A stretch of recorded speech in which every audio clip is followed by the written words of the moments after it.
Antitrust law are statutes developed by government to protect consumer from predatory. So business practice and ensure fair competition. Bismillahirrahmanirrahim. Assalamualaikum warahmatullahi wabarakatuh. Waalaikumsalam warahmatullahi wabarakatuh. We are from Indonesian block. We will discuss about antitrust law in Indonesia, and we will give our idea and our solution about this antitrust law in Indonesia. Well, before we give our solution, we will give a little explanation about antitrust law. Antitrust law are regulations that monitor the distribution of economic power in business, making sure that healthy competition is allowed to flourish and economies can grow. And antitrust laws apply to nearly all industries and sectors, touching every level of business, including manufacturing, transportation, distribution, and marketing. Antitrust laws prohibit a number of business practices that restrain trade. Examples of illegal practice are price-fixing conspiracies, corporate mergers that are likely to cut back the competitive power of certain markets, and predatory acts designed to gain or hold the monopoly power. Antitrust law were designed to protect and promote healthy competition with all sectors of economy. The Sherman Act, the Federal Commission Trade Act, and the Clayton Act are the three laws in history of antitrust law. Today, the Federal Trade Commission, sometimes in conjunction with the Parliament Trade of Justice, is tasked with enforcing federal antitrust law. Antitrust law are the broad rule of state and federal law that are designed to make sure business and the competing fairly. Supporters say antitrust law are the necessary for an open marketplace, the healthy competition among sellers, give the customer lower price, and the high quality product and the service more choice, and greater innovation. The oligopoly or monopoly market is a form of imperfect market of competition where the offer of one type of goods is controlled by several companies. Generally, the number of companies is more than 2 but less than 10. The main factor that causes the occurrence of oligopoly is the success of company managing in such a way that it has an economic scale that causes efficiency and success in sales promotion. In the long run, costs to increase market share. Oligopoly practice are generally done as one of the efforts to withstand potential companies to enter into the market. It also aims to enjoy normal profit below the maximum level by setting a limited selling price, resulting in the price competition among business actors who practice oligopoly to exist. Oligopoly market problem in Indonesia is like oligopoly markets problem in Indonesia, such in aviation company like Garuda, Russia, and etc. And retails like Campur. The problem, law antitrust case in Indonesia. The Business Competition Supervisory Commission (KPPU) again really the development of business competition case in the airline industry, with Garuda, CityLink, AirAsia. KPPU confusion. Guntur Saragi explained that there were 5 cases suddenly being handled by KPPU, namely the alleged obstruction of AirAsia ticket sales, of online travel again, the dual position case of Garuda and Sriwijaya, the alleged cargo for capital, the airlines ticket capital, and one presumably umrah travel case that also involved Garuda Indonesia. In addition to the highly media attention paid for the capital tickets, the claim was still running. The price of the capital's alleged ticket price until next week. PPU plans to make progress on this case to the media. He said, next week we will expose and we will decide at the commission meeting. As for the last travel umroh, Guntur described for reported against travel by the Garuda. It has the potential for healthy competition with other travel spirits. Business Competition Law is regulated in Law Number 5, 1999 concerning the prohibition of monopolistic practice and unfair business competition. The purpose of the implementation Law Number 5 of 1999 is to create fair business competition and equality, certainty and equal business opportunity for every society. Prevent monopolistic practice and create effectiveness and efficiency in business activities as an effort to improve people. Law Number 5 of 1999 regulates the form of monopolistic practice and unfair business competition that are prohibited from being carried out by business actors. The form of prohibited monopolistic practice and business competition are in the form of prohibited agreement, prohibited activities, the dominant position of business actor in certain companies which can lead to monopolistic practice. Okay, thank you. It sounds clear that the problem described by Frank is very complex. And to provide such a solution, we think the role of government is very big in this problem. So, this our solution. Thank you. First solution: protect for the new companies to enter the market and participate in creating competition, such as the entry of Petronas and Shell. And second solution is enacting the anti-corporation law between producers, namely the enactment of the anti-monopoly law number 5, 1999. Thank you.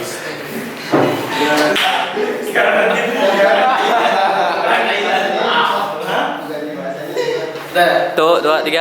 And for the solution, for business competition in Indonesia, the government has formed the independent body, which say briefly to us, KPPU, the Business Competition Supervisory Commission.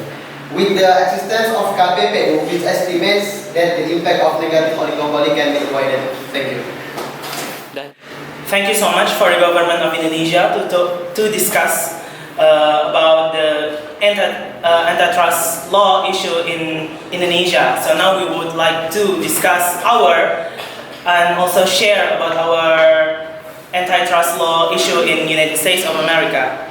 To those who are worried about the state of contemporary American politics, those who are concerned about the historically high level of polarization between the two main political parties, who despair of the experience of anything that could be called common ground, who bristle at the apparent unwillingness of any occupant of national, state, or local office to recognize the common sense or basic human decency of any proposal coming from the opposite side of the island. We offer you this single harmonious word of relief: antitrust. A vocal concern for the power held by some of the United States' most dominant companies, especially tech giants such as Facebook, Amazon, and Google, may be the only shared material among the talking points of President Donald Trump and the Democrats vying to run against him in 2020. Trump has asserted that the US should follow the European Union's lead in banning down large fines to big tech company for antitrust violation. And during his presidential campaign, he charged that Amazon has a huge antitrust problem. A number of prominent Democrats, including Bernie Sanders and Elizabeth Warren, are on the same page, having suggested that many such companies may need to be broken up. In July, the Department of Justice (DOJ) announced that it was reviewing whether and how market-leading online platforms have achieved more market power and are engaging in practice that have reduced competition, stills innovation, and otherwise harm consumers.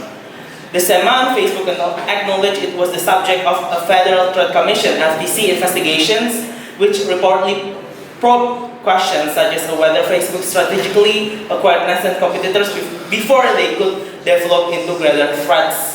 Concerns about the competition are not unique to the technology industry, a greater level of US industrial concentration, or how market share is in the divide among manufacturing companies.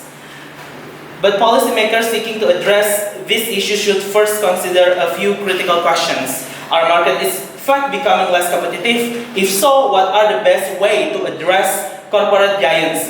Would more aggressive antitrust enforcement or even breaking up, say, Facebook be a real cure for growing market power and produce more balanced, competitive markets?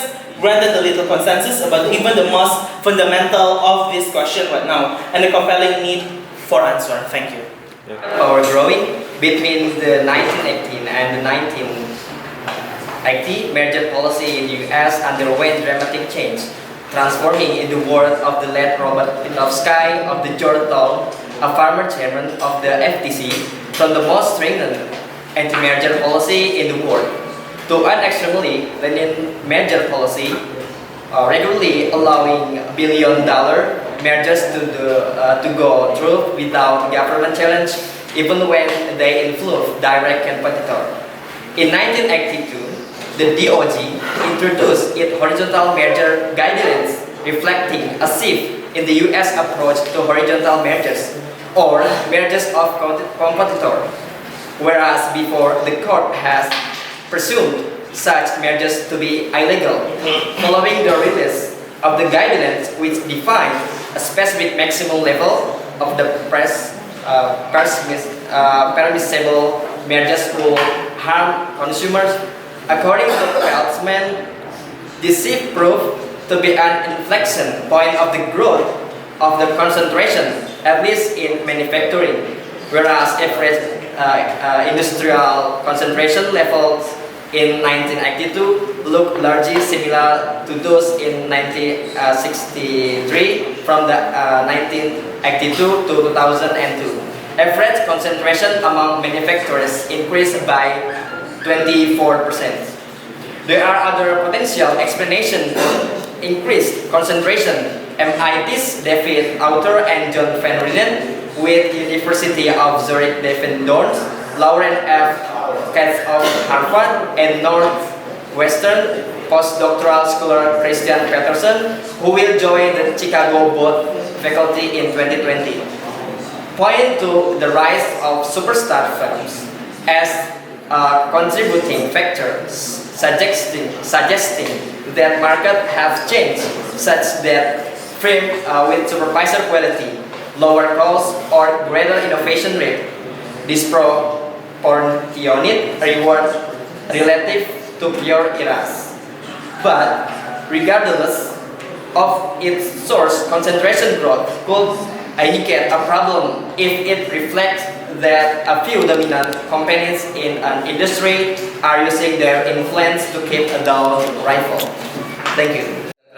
In which a relatively small number of companies enjoy a large share of the entire market sales and the presence of market power. Economics define market power as a company's ability to set price higher than it would set them under competitive conditions. Such a failure of competition could also mean reduced output, lower product quality, reduced pressure to innovate, and lower wage for workers, among other negative outcomes. Consider a market in which customers face high switching costs or barrier from moving from one seller to another. The mobile banking market prior to the influx of number portability, or the right to take your phone number with you when switching carriers was a good example. The inconvenience of transitioning to a new phone number imposed a high cost on those who wanted to leave their phone for a new one. If switching costs come down, the market becomes more competitive. But at the same time, many inferior suppliers will lose market share or go out of business. So is market power growing along with concentration? One standard measure economics used to study this question is the markup of prices over marginal cost. Marginal cost refers to the cost a company faces for production and a traditional unit of this product. If a company produces 500 shirts per week, the marginal cost is the excedent of production, the 500 first shirt. Now, while market power is expanding, but surplus market force are broadly growing. If that is true, what discussed? Research points from a number of policies that might have, and not all of them fall within the boundaries of traditional antitrust. For example, research from Princeton, Ernest Liu, and Atipian, and Ambi survey of Chicago found that the low interest rate experienced in the US and many other developed countries since 28 financial crisis may have contributed to reduction competition. Policy or intellectual property or IP may also be a contributor to declining competition. Research from Stanford's Mordecai course suggests that raising monopoly power has accompanied the information technology revolution and has been protected by the US system of patent and other IP rights. Course document the growth of surplus wealth, the difference between a company's total wealth and the capital of empires generated by publicly traded US companies, and find the greater surplus wealth is associated with companies that have been most transformed by IT innovation.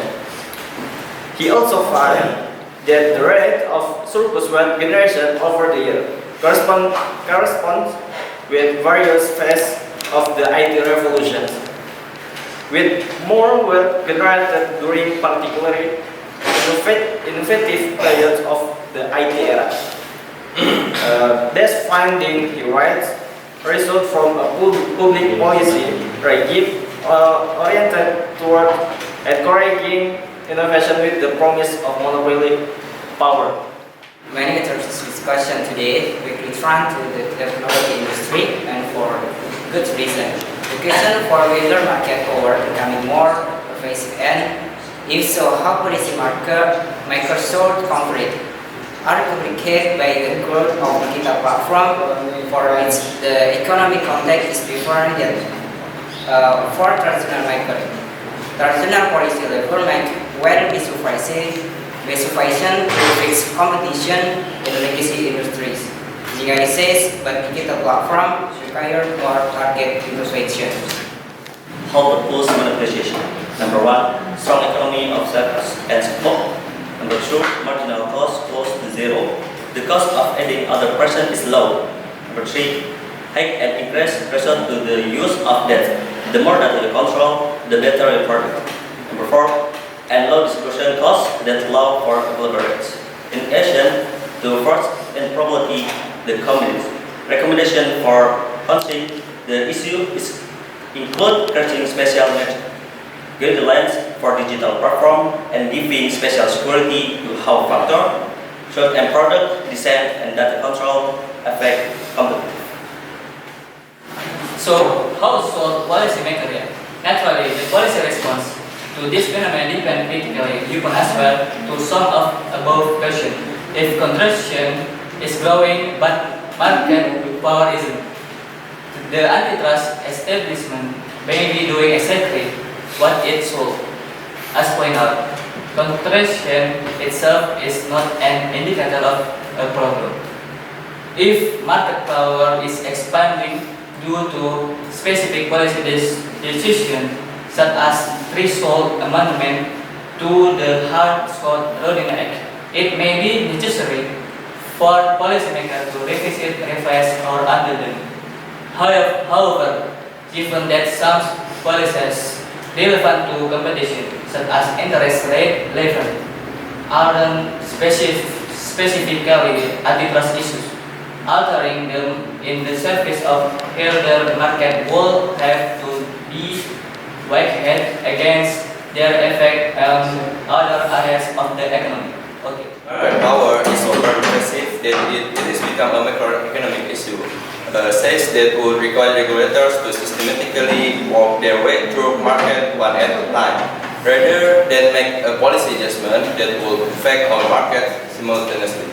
Such an approach would be daunting for policymakers, but it is potentially critical. If markets are indeed become less competitive, that could mean not only paying higher prices for worse products, but also enduring lower wages, fewer innovation, and less business investment. As well as a smaller, slower-growing economy, it's no surprise then that competitive markets are a matter near to the heart of most economies, and perhaps increasingly a salient part of politician message to voters. Okay, maybe that's just a part of our presentation. We apologize for all the shortcomings, and in the future, hopefully we will be better. Thanks you. Hopefully we are always in His protection. Thank you. Wassalamualaikum.